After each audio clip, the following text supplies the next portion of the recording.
So final గా like they have lit the fire, చితి వెలిగించారు. And all the people started crying. కానీ soldiers కళ్ళ నిండా నీళ్లు ఉన్నాయి కానీ they are not crying because first thing uniform లో ఉన్నారు, second thing they are in the battle ground. అప్పుడు వికాస్ కి అర్థమైంది weeping is such a luxury అనేది. ఆఫ్టర్ దట్ వికాస్ జమ్మూ వెళ్ళిపోయాడు. But he search for details of these 7 soldiers. కానీ ఆ టైంలో గూగుల్ లేదు, ఏమీ లేదు.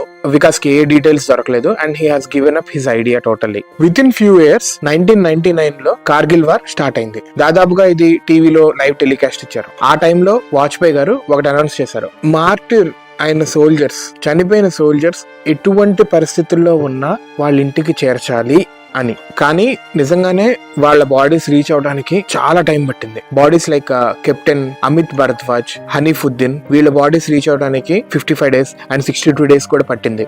They were not allowed to open the coffin కూడా.